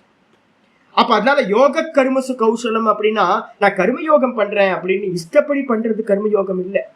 நான் வந்து இங்க ரமணாசிரமம் பக்கத்துல வந்து பாத்தீங்கன்னா ஒரு ஓம் சக்தி கோயில் ஒன்று இருக்கு, பக்கத்து காம்பவுண்டே. அது நாங்க அங்க பக்கத்துலயே இருந்தேன், ரமணாசிரமம் காம்பவுண்ட்லயே கொஞ்ச நாள் இருந்தேன். வருஷம் வருஷம் நாங்க என்ன நான் பார்த்துக்கிட்டே இருப்பேன். அந்த கார்த்திகை பௌர்ணமி அப்ப என்ன பண்ணுவாங்க, அன்னதானம் நிறைய பண்ணுவாங்க அந்த கோயில்ல. இந்த அன்னதானம் பண்றதுல வந்து என்ன இருக்குன்னா, யாரும் சாப்பிட்றாங்கல்ல பேருக்கு என்ன பண்ணுவாங்க அப்படின்னு கேட்டீங்கன்னா, பேனர் போட்டு வந்து பாத்தீங்கன்னா வசூல் பண்ணியிருப்பாங்க. வசூல் பண்ணிட்டு வந்து பாத்தீங்கன்னா ஃபுட்டு கொடுப்பாங்க. அப்படி ஃபுட்டு கொடுக்கும்போது என்ன இருக்குன்னா சரியா வெந்திருக்காது. அப்படியே வெந்திருந்தா கூட அந்த ரைஸ் வந்து பாத்தீங்கன்னா ரொம்ப மட்டமான ரைஸா இருக்கும். ஏனோ தானோன்னு வந்து பாத்தீங்கன்னா அதுல ஆயில் இருக்காது. ஆயில் இருந்தா வந்து பாத்தீங்கன்னா கேர்லெஸ்ஸா வந்து பாத்தீங்கன்னா பண்ணியிருப்பாங்க. அப்ப என்ன அர்த்தம் ஆகுது அப்படின்னு கேட்டீங்கன்னா, யாரோ சாப்பிடுறாங்க, எதுக்கோ பண்றோம், பிரயோஜனம் நமக்கு இல்லை அப்படின்னும் போது ஒரு உதாசீன பாவம் நமக்கு வந்துருது. ஏதோ பண்ணி போட்டா போதும் அப்படின்னு நினைக்கிறது. அது வந்துடக்கூடாது. கர்மயோகம்ன்றதுக்கு அர்த்தமே என்ன அப்படின்னு கேட்டா, பற்றற்று நீ கர்மத்தை பண்ணு அப்படின்னும் போது, பற்றற்று கர்மம் பண்ணும் போது நம்ம என்ன பண்ணுவோம், குவாலிட்டியை வந்து பாத்தீங்கன்னா கம்மி பண்ணிக்கிட்டே போவோம். அது ஒரு ப்ராப்ளம் இருக்கு. அதுக்காக தான் வந்து பாத்தீங்கன்னா யோக கர்மசு கௌசலம். யோகம் அப்படின்னா வந்து பாத்தீங்கன்னா பர்ஃபெக்ஷனோட ஒரு கர்மத்தை ஈஸ்வரார்ப்பணமா பண்ணணும். ஈஸ்வரார்ப்பணமா பண்ணா மட்டும் பத்தாது, பர்ஃபெக்ஷனா பண்ணணும். ஒரு பக்தியோட, ஒரு பூஜையா, வினயபாவத்தோட பண்ணணும். அப்ப முழுமைக்காக நம்ம ட்ரை பண்ணுவோம். அப்ப என்ன ஆகும் தெரியுங்களா, ஆட்டோமேட்டிக்கலா நம்மளோட கான்சென்ட்ரேஷன் வந்து பாத்தீங்கன்னா டிவியேஷன் இல்லாம என்ன ஆகுது, தொடர்ந்து ஒரே விஷயத்துல குவிய ஆரம்பிச்சு. அப்படி குவிய ஆரம்பிக்கும் போது என்ன சுவாமி கிடைக்கும் அப்படின்னா, நாம ரூப பஞ்சகம்னு ஒன்று சொல்லியிருக்கேன்ல, அஸ்தி பாதி பிரியம் சேதி நாம ரூபம் ச பஞ்சகம், ஆத்யத்ரயம் பிரம்ம ரூபம் ஜெகத் ரூபம் துவயஸ்ததான்னு ஒரு ஸ்லோகம் நான் சொல்லியிருக்கேன். இந்த உலகத்துல வந்து பாத்தீங்கன்னா எந்த வஸ்துக்கள் எடுத்தாலும் சத்து சித்து ஆனந்தம்ன்றது பேஸா இருக்கு. அதுக்கு மேலதான் வந்து பாத்தீங்கன்னா நாமமும் ரூபமும் இருக்கு. அப்போ ஒரு கத்திரிக்காய் நறுக்கி நீங்க வந்து பாத்தீங்கன்னா அன்னதானம் பண்றதுக்கு ஒரு கத்திரிக்காவை நறுக்கிறீங்கனாலும், இல்ல வந்து பாத்தீங்கன்னா ஒரு ரைஸை வந்து பாத்தீங்கன்னா மேக் பண்றீங்கனாலும், நாமம் ரூபம் அதுலதான் நீங்க கர்மா பண்றீங்க. எப்போ நீங்க வந்து பாத்தீங்கன்னா மனசு போக்கஸ்டா ஒரே விஷயத்துல குவிஞ்சி பூர்ணத்துக்காக ஒரு பாவத்தோட பண்றீங்களோ, உங்களோட கான்சியஸ்னஸ் என்ன ஆகும்னா அந்த நாம ரூபத்தை கிராஸ் பண்ணி என்ன பண்ணும், அந்த அஸ்திபாதி பிரீத்திய டச் பண்ணும், சச்சித் ஆனந்தத்தை. அப்ப சத்து சித்த ஆனந்தத்தை நீங்க டச் பண்றதுக்கு என்ன வேணும் அப்படின்னா, மேலோட்டமா கர்மா பண்ணுனீங்கன்னா என்ன ஆகாது, மேலோட்டமா கர்மா பண்ணிட்டு இருந்த வத வத வத வத நிறைய கர்மா பண்ணுவீங்க. உங்களுக்கு கர்ம யோகம் அந்த மனசாந்தியை கொடுக்கவே கொடுக்காது, சமத்துவத்தை அடையவே முடியாது. எப்போ நீங்க வந்து போக்கஸ்டா பண்றீங்களோ, மனசு என்ன பண்ணுது, ட்ரில் பண்ணி அந்த நாமத்தையும் ரூபத்தையும் ட்ரில் பண்ணி இது வந்து ஏதாவது கர்மா இல்லை, வீட்டை கிளீன் பண்றீங்க, ஒரு தொடப்பத்தை எடுத்து கூட்டுறீங்கன்னா கூட வந்து பாத்தீங்கன்னா பர்ஃபெக்ஷனோட கூட்டணும். அப்படி ஒவ்வொரு காரியத்தையும் பர்ஃபெக்ஷனோட ட்ரை பண்ணி பண்ணும்போது அந்தந்த சமயத்திலேயே அந்த நம்ம சித்தம் என்ன பண்ணுதுன்னா அந்த சச்சிதானந்தத்தை போய் டச் பண்ணும். எங்க இருக்கு சச்சிதானந்தம்? உள்ளதான். அதை டச் பண்ணும் போதெல்லாம் ஒரு ஆத்ம திருப்தியானது நமக்கு உண்டாகுது. அப்போ வெளியில இருக்கிற பிரயோஜனம் வந்து நமக்கு வந்து பாத்தீங்கன்னா செகண்டரி ஆயிடுது. அது வந்து பாத்தீங்கன்னா பை ப்ராடக்ட் தான் வெளியில இருந்து வரதெல்லாம். முக்கிய வந்து எது அப்படின்னா பிரயோஜனம். அந்த கர்மா பண்ணும் போதே நமக்கு உள்ளுக்குள்ளார ஆனந்தமானது, ஆத்ம திருப்தியானது கிடைக்குது. இது கிடைக்க கிடைக்க கிடைக்க கிடைக்க மனசு என்ன ஆயிடும்னு கேட்டீங்கன்னா, எல்லா கருமத்தையும் நீங்க இது மாதிரி பண்ண ஆரம்பிக்கும் போது மனசு நல்லா என்ன ஆயிடும், ஸ்டெபிலிட்டி கிடைச்சும், எப்பவுமே சமநிலைக்கு வந்துடும். அப்ப என்ன பண்ணணும்னு கேட்டீங்கன்னா, ஏனோ தானோன்னு பண்ணாதீங்க. யாருக்கோ கொடுக்குறோம், எதையோ பண்றோம், பிரயோஜனம் தான் இல்லையே, ஈஸ்வரா இருக்கணும்னு பண்ணிட்டோம், பரவாயில்ல எப்படியாவது பண்ணிக்கலாம், அப்படிலாம் பண்ணக்கூடாது. அப்ப சததம் காரியம் கரும சமாச்சர, சமாச்சரன்றதுக்கு அர்த்தம் என்ன தெரியுங்களா? சம்யக்கு ஆச்சரன்னு அர்த்தம் பிரிக்கும் போது. சம்யக்குனா நன்றாக செய்வாயாக, கர்மத்தை வந்து பாத்தீங்கன்னா ஏனோ தானோன்னு பண்ணாத, பற்றில்லாம பண்ணு, ஆனா பர்ஃபெக்ஷனுக்காக ஃபுல் கவனத்தோட பண்ணுவாயாக. அப்படி பண்றதுனால என்ன சுவாமி கிடைக்கும்? அசக்தோகி ஆச்சரன் கர்ம. அசக்தனாயிருந்துகிட்டு, ஹீன்றதுக்கு அர்த்தம் ஏனெனில், ஹி ஆச்சரன் கர்ம. அசக்தனாயிருந்துகிட்டு, ஏனெனில் அசக்தனாயிருந்துகிட்டு யார் வந்து பாத்தீங்கன்னா கர்மத்தை அனுஷ்டானம் செய்கிறானோ, ஆச்சரன் கர்ம, கர்மத்தை ஆச்சரணம் பண்றானோ அனுஷ்டானம் பண்றானோ அவனுக்கு என்ன நடக்குது? பரம் ஆப்னோதி பூருஷக, அந்த மனிதன் பரத்தை அடைகின்றான். பரத்தை என்ன அர்த்தம்? மேலான அந்த மோட்சத்தை அடைகின்றான். எப்படி? முதல்ல அந்த கர்மயோகத்தை கர்ம யோகமா பண்ணும்போது என்ன கிடைக்குது? சமத்துவம். அந்த சமத்துவத்தை வச்சுக்கிட்டு நீங்க என்ன பண்ண போறீங்க? ஸ்ரவணம் நல்ல முறையில நடக்கும். அந்த சமத்துவத்தை வச்சு மனனம் நல்ல முறையில நேர்த்தி பண்ண முடியும். அந்த அந்த சமத்துவத்தை வச்சுக்கிட்டு தான் நிதித்தியாசனத்துல சமத்திலேயே இருந்து நம்ம நிஷ்டையா பண்ண முடியும். அப்ப அந்த சமத்துவத்தை வந்து பாத்தீங்கன்னா யாரு கர்மயோகத்து மூலமா சம்பாதிக்கிறானோ, பற்றுதல் இல்லாம கர்மத்தை கர்ம யோகமா பண்றானோ, அவன் வந்து பாத்தீங்கன்னா கிரமமா படிப்படியா என்ன பண்றான் அப்படின்னா மோட்சத்தை அடைகிறான். பரம் ஆப்னோதி அப்படின்றதுக்கு அர்த்தம் அந்த பரமாத்மாவை அடைகின்றான் சொல்லியாச்சு. அப்ப என்ன பண்ணணும்? பரமாத்மாவை அடையணும் அப்படின்னா முதல் ஸ்டெப் வந்து பாத்தீங்கன்னா பற்று இல்லாம என்ன வந்தாலும் என்ன பண்ணும்? கர்மத்தை வந்து பாத்தீங்கன்னா பர்ஃபெக்ஷனா ட்ரை பண்ணிக்கிட்டே இருக்கும். வெற்றியோ தோல்வியோ லாபமோ நஷ்டமோ எது இருந்தாலும் மானமோ அபமானமோ கர்மத்தை வந்து ஈஸ்வரார்ப்பணமா பண்ண வேண்டும். பாஷத்துக்கு வந்துருக்கு. தஸ்மாத் இந்த இந்த இதுல வந்து பாத்தீங்கன்னா நமக்கு 3வது அத்தியாயத்துல வந்து பாத்தீங்கன்னா 2வது கமாண்ட் இது. 8வது ஸ்லோகத்துல வந்து பாத்தீங்கன்னா நியத்தம் குரு கர்மத்துவம். 8வது ஸ்லோகத்துல கமாண்ட் படிச்சிருக்கோம். ஒவ்வொரு அத்தியாயத்திலும் எத்தனை கமெண்ட்ஸ்ன்னு தனியா எழுதி வைக்கணும்னு சொல்லியிருக்கேன். 3வது அத்தியாயத்துல முதல் உபதேசம் 8வது ஸ்லோகத்துல நியத்தம் குரு கர்மத்துவம், நீ நித்திய கர்மங்களை செய்வாயாக.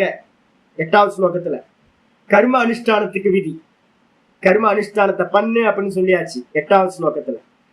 இங்க 19வது ஸ்லோகத்துல அந்த கர்மத்தை எப்படி பண்ணணும் அப்படின்னு கேட்டா, பண்ற கர்மத்தை எல்லாத்தையும் அசக்தக சததம் காரியம் கர்ம சமாச்சாரம். இதான் வந்து பாத்தீங்கன்னா சததம் காரியம் கர்ம சமாச்சாரம். பற்றில்லாதவனாக தொடர்ந்து எல்லா காலத்திலும் கர்மத்தை செய்வாயாக. சமாச்சாரன்றதுக்கு அர்த்தம் வந்து கமாண்ட் எடுத்துக்கணும். என்னன்னு கேட்டீங்கன்னா செய்வாயாக. ஏ அர்ஜுனா, நம்மள எல்லாத்தையும் பார்த்து சொல்றாரு, சோம்பி இருந்துடாதீங்க. ஏதாவது ஒரு கர்மம் வந்து பாத்தீங்கன்னா இந்த விராட்டுக்கு வந்து பாத்தீங்கன்னா ஏதாவது ஒரு கர்மத்தை பண்ணிக்கிட்டே இருங்க. நீங்க இந்த மொத்த பிரம்மாண்டமும் விராட் ஈஸ்வரன். அப்ப நீங்க பண்ணிட்டு இருக்க காரியம் எல்லாம், ஏதாவது ஒரு செடிக்கு தண்ணி ஊத்துங்க, இல்ல ஒரு எறும்புக்கு ஃபீடிங் பண்ணுங்க, இல்ல பட்சிகளுக்கு ஏதாவது கொடுங்க, இல்லைன்னா ஏதாவது மனுஷங்களுக்கு எதையாவது பண்ணுங்க, இல்ல அப்படின்னா ரிஷி யஜ்யமா புஸ்தகத்தை படிங்க. எதையாவது வந்து பாத்தீங்கன்னா இந்த சொசைட்டிக்கு பண்ணிக்கிட்டே இருங்க.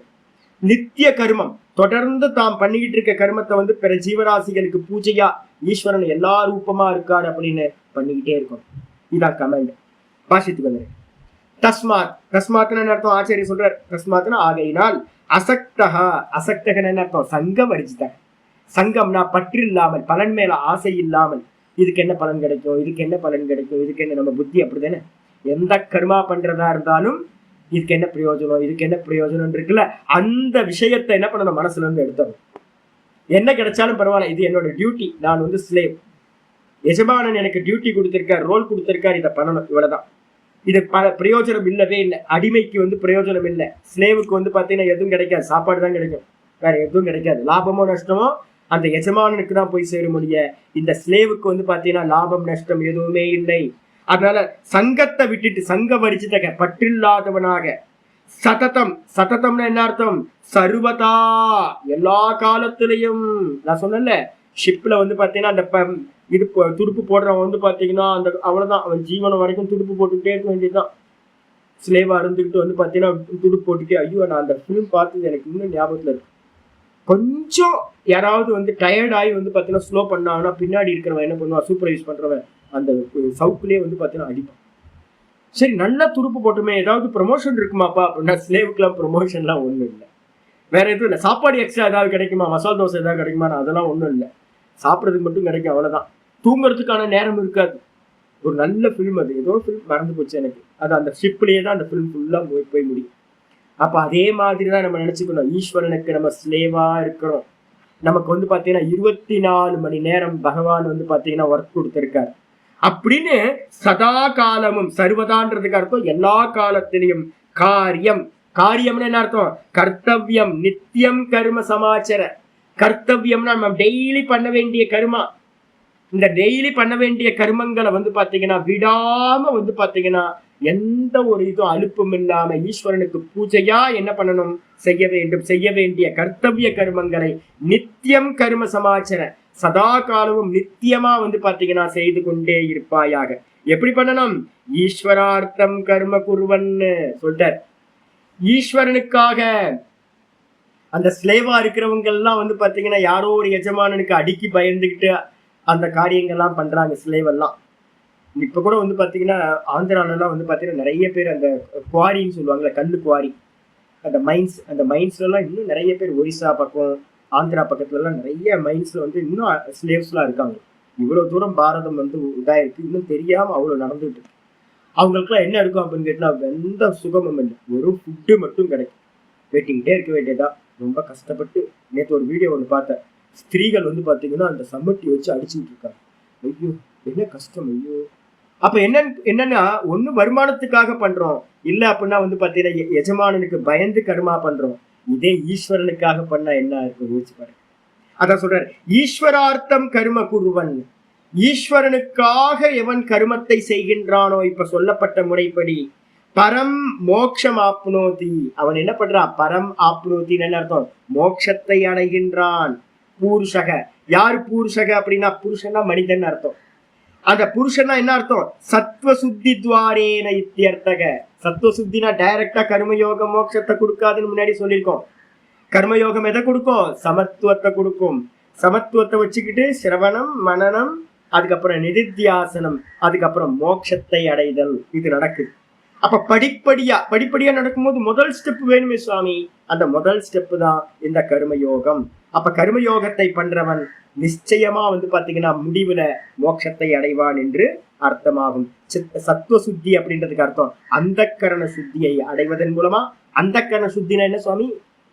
என்கிட்ட வந்து பாத்தீங்கன்னா ஒருத்தர் சொன்னார், சாமி நான் அந்த கரண சுத்தின்னு ஒருத்தர் ரேடியோல ஒருத்தர் பேசினார் சார். என்ன அப்படின்னு கேட்டீங்கன்னா சொன்னாரு, நம்ம எல்லாம் பாடம் கேட்க வந்திருக்கோம், அதனால வந்து பாத்தீங்கன்னா நமக்கு எல்லாம் சத்துவ அந்த கரண சுத்தி உண்டாயிடுச்சு அப்படின்னு சொன்னார் சார். ஆனா நீங்க வேற மாதிரி சொல்றீங்களா சாமி அப்படின்னு. நான் சொன்னேன், உள்ளுக்குள்ளார வந்து பிரவச்சனத்தை, அது சத்சங்கத்துல 1000 பேர் வருவாங்க, 1000 பேர் போவாங்க. அப்ப 1000 பேர் வந்து பாத்தீங்கன்னா உள்ள வராங்க அப்படின்னா வந்தவங்களுக்கு எல்லாத்துக்கும் வந்து சத்துவ சுத்தி இருக்கு அப்படின்னு நம்ம சொல்றோம்னு வச்சுங்களேன். அது உண்மையா பொய்யான்னு கேட்டீங்கன்னா உண்மை பொய். நல்லவங்க நிறைய பேர் உலகத்துல இருக்காங்க, நல்லா புரிஞ்சுங்க. நல்லவங்க ஆயிரக்கணக்கான பேர், லட்சக்கணக்கான பேர், ஒவ்வொரு தெருவுலையும் ஆள் இருக்காங்க, எல்லாரும் நல்லவங்க. தர்மத்துக்கு அதிகாரி, நல்லா புரிஞ்சுங்க. தர்மத்தை பண்ணி கர்மத்தை பண்ணி சொர்க்கத்துக்கு போறதுக்கெல்லாம் அதிகாரம் நிறைய பேருக்கு இருக்கு. ஆனா அந்த கேட்டகிரிய பத்தி இங்க பேசல. சத்துவ சுத்தின்றதுக்கு அர்த்தமே என்னன்னு கேட்டீங்க அப்படின்னா ராகத்வேஷம் இல்லாம, விருப்பு வெறுப்பு இல்லாம, மனசு வந்து பாத்தீங்கன்னா சமநிலையில சமத்துவத்துல இருக்கே, அதுக்கு பேர் தான் சத்துவ சுத்தி, அந்த கரண சுத்தி, சித்த சுத்தின்னு பேர். நம்ம நினைச்சுக்கிட்டோம் என்னன்னா சத்சங்கத்துக்கு வந்துட்டாவே நமக்கு அந்த கரண சுத்தி வந்துருச்சுன்னு நினைக்கிறோம். இல்ல, அந்த கரண சுத்தி உண்டாகணும், சமநிலையை அடையணும் அப்படின்னா சமத்துவம் தான் என்னது? சத்துவ சுத்தி, அந்த கரண சுத்தின்னு பேர். அதுக்கு என்ன பண்ணிருக்கணும்? கர்மயோகம். அப்ப எடுத்து பாருங்க, நல்லவங்க இருக்காங்க, புண்ணிய கர்மா பண்றவங்க ஊர்ல கம்மியா சொல்லுங்க, யோசிச்சு பாரு. திருவண்ணாமலைக்கு வந்தீங்கன்னா எங்க பார்த்தாலும் புண்ணிய கர்மா போயிட்டு இருக்கு, நல்லவன் தான். ஆனா வந்து பாத்தீங்கன்னா சமநிலையை அடைந்தவர்கள் யாரோ ஒருத்தர். அப்ப அதனால வந்து பாத்தீங்கன்னா சமநிலையை அடையிறது தான் கர்மயோகத்தோட முக்கியமானது பர்பஸ். அதுக்காக தான் முதல் ஸ்டெப்பா அதை வச்சிருக்கு. 19வது ஸ்லோகம் முடிஞ்சு 20வது ஸ்லோகம் ஆரம்பிக்கும். யஸ்மாத் ச அப்படின்னா எந்த, யஸ்மாத் சனா மேலும் என்ன காரணத்தினால் அப்படின்னு ஆரம்பிக்கிறார். கர்ம நைவஹி சம்சித்திம் आस्थिता जनकादयः लोकसङ्ग्रहमेवापि सम्पश्यन् कर्तुमर्हसि कर्म नैव हि संसिद्धिम् कर्म नैव हि संसिद्धिम् आस्थिता जनकादयः लोकसङ्ग्रहमेवापि सम्पश्यन् कर्तुमर्हसि कर्म नैव हि संसिद्धिम् आस्थिता जनकादयः लोकसङ्ग्रहमेवापि सम्पश्यन् कर्तुमर्हसि. இந்த ஸ்லோகம் ரொம்ப முக்கியமான ஸ்லோகமா நாங்க சொல்லுவோம். ஆச்சாரியர் என்ன பண்றாருன்னு கேட்டீங்கன்னா, கர்மனா ஏவகி ஹீய வந்து பாத்தீங்கன்னா ஏனெனில்னு போட்டுக்கணும். நீ போன ஸ்லோகத்துல என்ன பண்ணிருக்காரு, அர்ஜுனனை பார்த்து நம்மளை பார்த்து கர்மத்தை பண்ணுன்னு விதி வச்சாச்சு, கமாண்ட் பண்ணிட்டார். பற்று இல்லாமல் கர்மத்தை செய்வாயாகன்னு சொல்லியாச்சு. ஏன் சுவாமி பண்ணணும் அப்படின்னு கேட்டீங்கன்னா, ஏனெனில் ஹீன்றதுக்கு அர்த்தம் ஏனெனில். கர்மனா ஏவ ஹீனா ஏனெனில். கர்மனா ஏவ கர்மனைவ பிரிச்சோம் அப்படின்னா கர்மனா ஏவ கர்மத்தினாலேயே ஜனகாதய ஜனகர் முதலிய பெரிய பெரிய ரிஷிமார்கள்லாம் இருந்திருக்காங்க, ராஜாவா இருந்திருக்காங்க. அந்த ராஜாக்கள் எல்லாமே என்ன பண்ணிருக்காங்க, ஜனகர் முதலிய ராஜாக்கள் எல்லாம் என்ன பண்ணிருக்காங்க, கர்மத்தினாலேயே சம்சித்திம் ஆஸ்திதாக சம்சித்தியை அடைந்தவர்களாக இருந்தார்கள். அப்ப ராஜா யோசிச்சு பாருங்க, ஜனகர்லாம் பெரிய ராஜ்யம். அப்ப ஜனக மகாராஜா கர்மத்தை பண்ணிக்கிட்டே சித்தியை அடைந்தவராக இருந்தார். சாஸ்திரத்துல நிறைய பேர் சொல்றோம். பிருகதாரண்யத்துல வந்து பாத்தீங்கன்னா அஜாத சத்ருன்னு ஒரு ராஜா, அஜாத சத்ருன்ற ராஜா வந்து பாத்தீங்கன்னா உபதேசம் பண்ற பிரம்ம ஞானத்தை வந்து பாத்தீங்கன்னா அவஸ்தாத்திரயத்தை வந்து பாத்தீங்கன்னா விசாரம் பண்றது ஒரு பெரிய அருமையான ஒரு உபதேசம் வந்து பிருகதாரண்யத்துல இருக்கு, 2வது சாப்டர். அந்த முன்னாடி வந்து பாத்தீங்க அப்படின்னா ராஜாக்களா இருந்துகிட்டு ராஜ்ய பரிபாலனை பண்ணிட்டு ஞானியா இருந்திருக்காங்க. ஜனகர் வந்து பாத்தீங்க அப்படின்னா அரசாட்சி பண்ணிக்கிட்டே அரசவையிலேயே வந்து பாத்தீங்கன்னா ஞான விசாரங்கள் போயிட்டே இருந்திருக்கு. அதே மாதிரி வந்து பாத்தீங்க அப்படின்னா அஸ்வபதினு ஒரு ராஜா வந்து சாந்தோக்கியத்துல சொல்லுது. சாந்தோக்கியத்துல அஸ்வபதி ராஜாவை பேசுது. அவர் வந்து பாத்தீங்க அப்படின்னா விராட் உபாசன அக்னிஹோத்திர வித்யான்னு ஒரு பெரிய வித்யாவுக்கு வந்து பாத்தீங்கன்னா அவரு குருவா இருந்திருக்காரு. மொத்த இந்த பிரம்மாண்டமே வந்து பாத்தீங்கன்னா ஈஸ்வரன் அப்படின்னு தெரிஞ்சிருந்தார். அவர்கிட்ட வந்து பாத்தீங்கன்னா பெரியவங்க எல்லாம் பெரிய பெரிய மகரிஷிகள்லாம் வந்து உபதேசம் வாங்கிட்டு இந்த ஞானத்தை எடுத்துட்டு போயிட்டு இருந்தாங்க. அப்ப ராஜ்ய பரிபாலனம் பண்ணிக்கிட்டே என்ன பண்ணிருக்காரு, அஸ்வபதி ராஜா பெரிய உபாசகரா இருந்திருக்காரு. இந்த மொத்த பிரம்மாண்டமும் ஈஸ்வர சுரூபம் அப்படி. ஜனகர் வந்து பாத்தீங்கன்னா பெரிய ஞானியா இருந்திருக்கார். அஜாதசத்ரு பெரிய ஞானியா இருந்திருக்கார். அவங்க எல்லாம் வந்து பாத்தீங்கன்னா கர்மத்தை செய்து கொண்டே கர்மத்தினாலேயே சித்தியை அடைந்தவர்களாக இருந்தார்கள். இதுல 2 பட்சம் வந்து பாத்தீங்கன்னா ஆச்சாரியார் சொல்ற. என்ன அர்த்தம்னு கேட்டீங்கன்னா, ஒருவேளை ஜனகரை வந்து பாத்தீங்கன்னா நம்ம ஞானி இல்லைன்னு வச்சுக்கிட்டோம்னு வச்சுங்க, அப்ப என்ன எடுக்கணும், ஞானி இல்லைன்னா என்ன பண்ணணும், நம்மள மாதிரி கர்ம யோகத்தை பண்ணிக்கிட்டே கொஞ்ச நாள் அந்த ராஜ்ய பரிபாலனம் பண்ணும்போது எப்படி பண்ணாங்க, இது என்னோட டியூட்டின்னு நினைச்சுக்கிட்டு அந்த ராஜாக்கள் எல்லாம் விஷயம் தெரிஞ்சிருச்சு. ஆனா சமத்துவத்தை அடையிறதுக்காக என்ன பண்ணிருக்காங்க அப்படின்னு கேட்டா, நிஷ்காமியமா கர்ம யோகத்தை பண்ணிக்கிட்டே என்ன பண்ணிருக்காங்க, ஸ்டெப் பை ஸ்டெப்பா அந்த கரண சுத்தி அடைஞ்சு அதுக்கப்புறம் வந்து பாத்தீங்கன்னா ஞான நிஷ்டையை அடைஞ்சு அவங்க மோட்சத்தை அடைஞ்சாங்கன்னு எடுத்துக்கணும். ஒண்ணு வந்து பாத்தீங்க அப்படின்னா அவங்கள அஜ்ஞானின்னு வச்சுக்கிட்டோம் அப்படின்னா கர்மயோகத்தை பண்ணிக்கிட்டே அவங்க ஸ்டெப் பை ஸ்டெப்பா வந்து பாத்தீங்கன்னா அந்த சித்தியை அடைந்தார்கள் எடுக்கணும். இங்க சம்சித்தின்னு மட்டும் இருக்கு. சம்சித்தின்றதுக்கு அர்த்தம் வந்து பாத்தீங்கன்னா ஒரு 10th படிக்கிற பையன், அவனுக்கு என்ன சித்தி அப்படின்னா ஸ்கூல் ஃபர்ஸ்ட் வரணும்னு ஒருத்தன் ஆசைப்படுறான், ஒரு 490 மார்க் எடுக்கணும்னு ஆசைப்படுறான்னு வச்சுங்களேன். அப்ப அவன் அடைஞ்சா அப்படின்னா அவனுக்கு சம்சித்தி எது அப்படின்னு கேட்டீங்கன்னா அந்த 10th வந்து பாத்தீங்கன்னா ஸ்கூல் ஃபர்ஸ்ட் வர்றது அவனுக்கு வந்து பாத்தீங்கன்னா சித்தி ஆகிறது. இதே 12th இருக்கிறவன் என்ன பண்ணுவான் அப்படின்னு கேட்டீங்கன்னா 1200க்கு வந்து பாத்தீங்கன்னா 1180 மார்க் எடுக்கணும், எப்படியாவது மெடிக்கலுக்கு வந்து பாத்தீங்கன்னா போயிடணும்னு ஆசைப்படுறான்னு வச்சுங்களேன். அதை அச்சீவ் பண்ணானா அவனுக்கு அது சம்சித்தின்னு அர்த்தம். அப்ப என்னன்னு கேட்டீங்கன்னா ஒவ்வொருத்தருக்கும் வந்து பாத்தீங்கன்னா ஒவ்வொரு சம்சித்தி வச்சிருக்கோம். அப்ப வந்து பாத்தீங்கன்னா யூனிவர்சிட்டியில படிக்கிறவனுக்கு யூனிவர்சிட்டி ஃபர்ஸ்ட் ரேங்க் வரணும், கோல்டு மெடல் வாங்கணும் அப்படின்னு நினைக்கிறதுனா அது அவனுக்கு சம்சித்தி. அப்ப யாரு எந்த இடத்துல இருக்காங்களோ அவங்களுக்கு அந்த சித்தின்றது அந்த டார்கெட் வந்து பாத்தீங்கன்னா வித்தியாசப்படுது. பொதுவா சம்சித்தின்றதுக்கு அர்த்தம் ஒரே வார்த்தையை எடுக்கக்கூடாது. சம்சித்தின்றதுக்கு அர்த்தம் ஆளுக்கு ஏத்த மாதிரி, எந்த நிலையில இருக்காங்களோ அவங்களுக்கு ஏத்த மாதிரி. அப்ப ஜனகர் முதலிய மகரிஷிகள்லாம் வந்து பாத்தீங்கன்னா நல்ல கர்ம யோகத்தை பண்ணிட்டு இருந்தாங்களே அப்படின்னா, ஒருவேளை அவங்கள அஜ்ஞானின்னு வச்சுக்கிட்டோம் அப்படின்னா, அவங்க என்ன பண்ணாங்க, கர்மயோகத்தை பண்ணி சித்த சுத்தி அடைஞ்சு ஞானத்தை அடைஞ்சு மெதுவா ஞான நிஷ்டையை அடைஞ்சு அவங்க மோட்சத்தை அடைஞ்சாங்க அப்படின்னு ஸ்டெப் பை ஸ்டெப்பா எடுத்துக்கோ. 10th படிக்கிறவன் ஸ்கூல் ஃபர்ஸ்ட் வந்தான், அதுக்கப்புறம் 12th படிச்சான், அதுக்கப்புறம் அங்கேயும் வந்து பாத்தீங்கன்னா ஒரு நல்ல மெடிசன் கிடைச்சு மெடிசன் சீட்டுக்கு போயிட்டான், அதுக்கப்புறம் யூனிவர்சிட்டி போனவன் வந்து பாத்தீங்கன்னா கோல்டு மெடல் வாங்கினான், டிஸ்டிங்ஷன்ல வந்து பாத்தீங்கன்னா வெளியில வந்தான் அப்படின்னு ஸ்டெப் பை ஸ்டெப்பா நம்ம எடுக்கணும். இதே மாதிரி ஒருவேளை வந்து பாத்தீங்கன்னா ஜனகர் முதலியவர்கள்லாம் ஞான நிஷ்டையை அடைஞ்சவங்கன்னு எடுத்துக்கிட்டோம் அப்படின்னா, 17வது ஸ்லோகத்துல சொல்லியிருக்க என்னன்னு கேட்டீங்கன்னா, ஞான நிஷ்டை அடைஞ்சவனுக்கு என்ன இல்லை, செய்ய வேண்டிய காரியம் ஒண்ணும் இல்லை.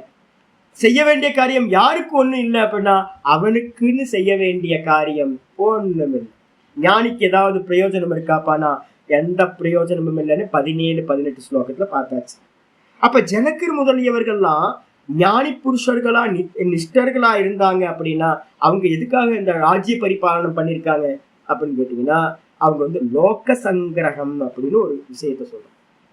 ஞானத்தை அடைந்தவர்கள், ஞான நிஷ்டையை அடைந்தவர்கள், தனக்கென்று ஒன்றும் தேவையில்லைன்னு முடிவுக்கு வந்தவங்க யாரோ அவங்களுக்கு தான் வந்து பாத்தீங்க அப்படின்னா லோக சங்கிரகம் சொல்லக்கூடிய இந்த லோகத்துக்கு கைங்கரியம் பண்றதுக்காக என்ன பண்றாங்கன்னா லோக சங்கிரகம் ஏவாபி. ஆச்சரியர் சொல்றார், லோக சங்கிரகத்துக்காக, லோக சங்கிரகம் அப்பி பிரிக்கணும், லோக சங்கிரகம் ஏவ சம்பஷ்யன் கருத்து மருகசி.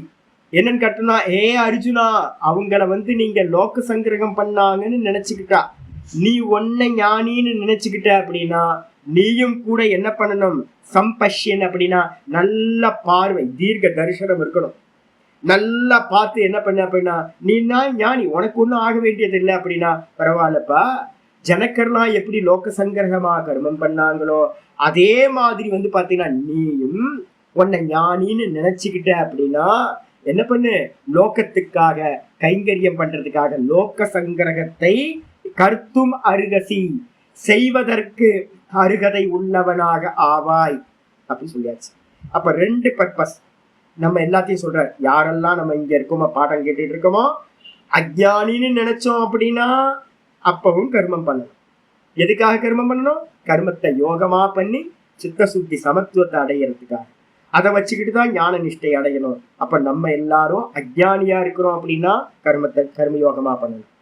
ஒருவேளை வந்து பாத்தீங்கன்னா யாராவது நம்ம மத்தியில வந்து பாத்தீங்கன்னா நான் அடைய வேண்டியதெல்லாம் அடைஞ்சிட்டேன்னு நினைச்சிட்டீங்க அப்படின்னா, எனக்கு இந்த 3 லோகத்திலையும் பிரம்மா வரைக்கும் வந்து பாத்தீங்கன்னா ஒரு காரியம் ஆக வேண்டியது இல்லை அப்படின்னு நினைச்சிட்டீங்க அப்படின்னா அப்ப என்ன பண்ணணும், லோகத்தோட நன்மைக்காக, இந்த லோகத்துக்கு கைங்கரியம் பண்றதுக்காக, லோக கல்யாணத்துக்காக என்ன பண்ண அப்படின்னா ஞானி புருஷனா இருந்துகிட்டு கர்மத்தை செய்வாயா.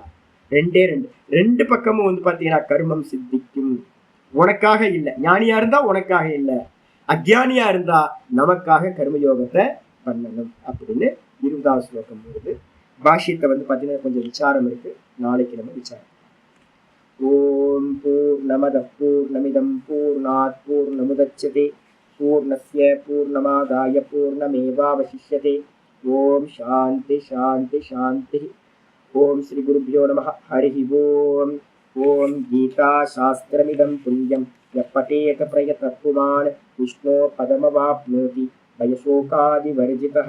गीताध्ययनशीलस्य प्राणायामपरस्य च नैव सन्ति हि पापानि पूर्वजन्मकृतानि च. मलनिर्मोचनं पुंसां जलस्नानं दिने दिने सकृद्गीताम्बसि स्नानं संसारमलनाशनं. गीतासु गीता कर्तव्या किमन्यै शास्त्रविस्तरैः या स्वयं पद्मनाभस्य मुखपद्मात् विनिश्रुता.